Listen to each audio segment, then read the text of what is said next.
ಆತ್ಮೀಯ ವೀಕ್ಷಕರೇ, ಇಂದಿನ ಈ ಒಂದು ವಿಡಿಯೋದಲ್ಲಿ ಪಿಂಚಣಿದಾರರ ಮೂಲ ವೇತನ ನಿಗದಿಪಡಿಸುವುದು ಹೇಗೆ, ನಿವೃತ್ತಿ ಮತ್ತು ಕುಟುಂಬ ನಿವೃತ್ತಿ ವೇತನದ ಪಿಂಚಣಿಯ ಬಗ್ಗೆ ಇಂದಿನ ಈ ಒಂದು ವಿಡಿಯೋದಲ್ಲಿ ಕಂಪ್ಲೀಟ್ ಇನ್ಫಾರ್ಮೇಷನನ್ನು ತಮ್ಮೊಂದಿಗೆ ಶೇರ್ ಮಾಡ್ತಾ ಇದ್ದೀನಿ. ನೀವು ಕೊಡುವ ಒಂದೇ ಒಂದು ಲೈಕ್ ಸಪೋರ್ಟ್ ಆಗಿರುತ್ತೆ. ದಯಮಾಡಿ ವಿಡಿಯೋನ ಲೈಕ್ ಮಾಡಿ, ಅದರ ಜೊತೆಗೆ ನಮ್ಮ ಯೂಟ್ಯೂಬ್ ಚಾನಲನ್ನು ಕೂಡ ಸಬ್ಸ್ಕ್ರೈಬ್ ಮಾಡಿಕೊಳ್ಳಿ.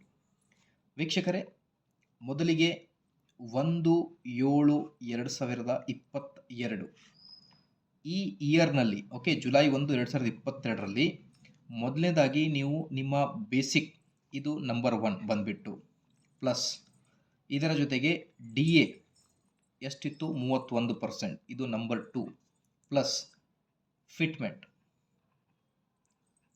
ಇದು ನಂಬರ್ 3. ಫಿಟ್ಮೆಂಟ್ ಎಷ್ಟು ಕೊಟ್ಟಿದ್ದಾರೆ 27.5%. ಓಕೆ, ಸೊ 1 + 2 + 3 ಈ ಮೂರನ್ನು ನೀವು ಆ್ಯಡಪ್ ಮಾಡಿದಾಗ ಬರುವ ಮೊತ್ತವೇ ನಿಮ್ಮ ಹೊಸ ನ್ಯೂ ಬೇಸಿಕ್ ಆಗುತ್ತೆ. ಓಕೆ, ಸೊ ನಿಮಗೆ ಪೆನ್ಷನ್ ಮತ್ತು ನಿವೃತ್ತಿ ವೇತನ ಅಥವಾ ಕುಟುಂಬ ನಿವೃತ್ತಿ ವೇತನದ ಲೆಕ್ಕಾಚಾರ ಹೇಗೆ ಮಾಡುವುದು ಅನ್ನೋದ್ರ ಬಗ್ಗೆ ಡೀಟೇಲ್ ಆಗಿ ಎಕ್ಸ್ಪ್ಲೇನ್ ಮಾಡ್ತಾ ಇದ್ದೀನಿ. ಇದರಲ್ಲಿ ನೀವು 2022ರಲ್ಲಿ ಇದ್ದಂತೆ ನಿಮ್ಮ ಬೇಸಿಕನ್ನು ತಗೋಬೇಕಾಗುತ್ತೆ. 31% ಡಿ ಎ, 27.5% ಫಿಟ್ಮೆಂಟ್. ಈ ಮೂರನ್ನು ನೀವು ಆ್ಯಡ್ ಮಾಡಿದಾಗ ನಿಮಗೆ ಮುಂದೆ ಬರುವ 7ನೇ ವೇತನ ಆಯೋಗದ ಪ್ರಕಾರ ಬರುವ ಎಷ್ಟು ಮೊತ್ತ ಆಗುತ್ತೆ ಅನ್ನೋದ್ರ ಬಗ್ಗೆ ಮಾತಾಡೋಣ. ಮೊದಲನೇದಾಗಿ 50% ಏನಿರುತ್ತೆ ಮಾಸಿಕ ಪಿಂಚಣಿ ಇರುತ್ತೆ. ಇದು ಓಕೆ, ಮಂತ್ಲಿ ಏನಿರುತ್ತೆ, ಸೊ ಮಂತ್ಲಿ ಪೆನ್ಷನ್ ಏನಿರುತ್ತೆ ಮಾಸಿಕ ಪಿಂಚಣಿ. ಸೊ ಇದಕ್ಕೆ 30% ಕುಟುಂಬ ನಿವೃತ್ತಿ ವೇತನ ಇರುತ್ತೆ. ಓಕೆ, ಸೊ ಕುಟುಂಬ ನಿವೃತ್ತಿ ವೇತನ ಕುಟುಂಬ ಪಿಂಚಣಿ ಅಂತಲೇ ಹೇಳ್ಬೋದು ನೀವು. ಓಕೆ, ಸೊ ಇದು ಮಾಸಿಕ ಪಿಂಚಣಿ ಆಗಿರುತ್ತೆ, ಇದು ಕುಟುಂಬ ಪಿಂಚಣಿ ಆಗಿರುತ್ತೆ. ಇದರಲ್ಲಿ ಇನ್ನೊಂದು ನೀವು 70ರಿಂದ 70 to 80 ಏಜ್ನವರು ಪೆನ್ಷನನ್ನು ತಗೋತಾ ಇದ್ದರೆ ಅವರಿಗೆ ಅವರ ಬೇಸಿಕ್ಗೆ ತಕ್ಕಂತೆ 10% ಹೈಕ್ ಮಾಡಿದ್ದಾರೆ. ಓಕೆ, ಇದು ಯಾರಿಗೆ ಅಪ್ಲೈ ಆಗುತ್ತೆ? 70ರಿಂದ 80 ವರ್ಷದ ಪೆನ್ಷನ್ ಯಾರು ತಗೋತಾ ಇದ್ದಾರೆ ಅವರಿಗೆ ಅವರ ಬೇಸಿಕ್ಗೆ 10% ಹೆಚ್ಚಿಗೆ ಮಾಡಿದೆ ಸರ್ಕಾರ. ಓಕೆ, ಸೊ ಈಗ ನಾವು ಡಿಸ್ಕಸ್ ಮಾಡೋಣ. ಒಬ್ಬ ನಿವೃತ್ತಿ ಅಥವಾ ಕುಟುಂಬ ನಿವೃತ್ತಿ ಸರ್ಕಾರಿ ನೌಕರರ ಬೇಸಿಕ್ ಸ್ಯಾಲ್ರಿ ಬಂದುಬಿಟ್ಟು 2022ರ ಪ್ರಕಾರ ಒಂದು ಕ್ಯಾಲ್ಕುಲೇಷನನ್ನು ತೊಗೊಂಡೋಣ. 19,950 ರೂಪಾಯಿ.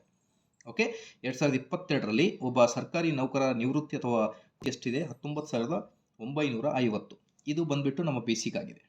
ಓಕೆ, ಸೊ ಇಲ್ಲಿ ನಾನು ಮೇಲೆ ತೋರಿಸ್ತಾ ಇದ್ದಂಗೆ ಬೇಸಿಕ್ ಎಷ್ಟಿತ್ತು ನಮ್ಮದು 19,950 ರೂಪಾಯಿ. ಈಗ ಇದಕ್ಕೆ 31% ಡಿ ಎ, 27.5% ಫಿಟ್ಮೆಂಟನ್ನು ಆ್ಯಡ್ ಮಾಡಬೇಕು. ಸೊ ಈಗ ಡಿ ಎ ಬಂದುಬಿಟ್ಟು ಎಷ್ಟಾಗುತ್ತೆ? 31% ಡಿ ಎ ಎಷ್ಟಾಗುತ್ತೆ? 6,184 ರೂಪಾಯಿ. 27.5% ಫಿಟ್ಮೆಂಟ್ ಅದೆಷ್ಟಾಗುತ್ತೆ? 5,486 ರೂಪಾಯಿ. ಸೊ ಟೋಟಲ್ ಆಗಿ ನಾವು ಆ್ಯಡ್ ಮಾಡಿದರೆ 31,620 ರೂಪಾಯಿ. ಸೊ ನಿಯರ್ಲಿ ವೇತನ ಶ್ರೇಣಿಗಳಲ್ಲಿ ನೋಡೋದಾದರೆ ಇದರ ಸಮನಾದ ವೇತನ ಶ್ರೇಣಿ 31,775 ರೂಪಾಯಿ ಆಗುತ್ತೆ. ಓಕೆ, ಸೊ ಈ 31,775 ರೂಪಾಯಿ ಏನಿದೆ ಇದು ಬಂದುಬಿಟ್ಟು ನಿಮ್ಮ ಈಗ ಹೊಸ ಬೇಸಿಕ್ ಸ್ಯಾಲ್ರಿ.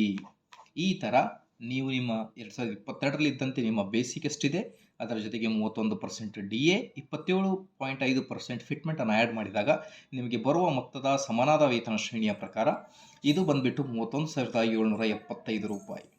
ಈಗ 2024ರ ಪ್ರಕಾರ ನಿಮಗೆ ಡಿ ಎ ಎಷ್ಟು ಕೊಡ್ತಾ ಇದ್ದಾರೆ? 8.5%. ಈ 31% ಫಿಟ್ಮೆಂಟ್ ಮತ್ತು ಬೇಸಿಕ್ ಈ ಎಲ್ಲವೂ ಕೂಡ ಮರ್ಜ್ ಆಗಿ ಹೊಸ ಬೇಸಿಕ್ ಆಗಿದೆ ನಿಮಗೆ.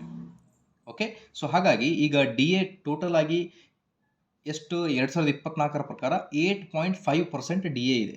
ಸೊ ಈ ಬಂದಿರುವ ಮೊತ್ತ ಏನಿದೆ 31,775 ರೂಪಾಯಿ, ಇದಕ್ಕೆ 8.5% ಮಲ್ಟಿಪ್ಲೈಡ್ ಮಾಡಿಬಿಟ್ರೆ ನಿಮಗೆ ಎಷ್ಟಾಗುತ್ತೆ ಟೋಟಲ್?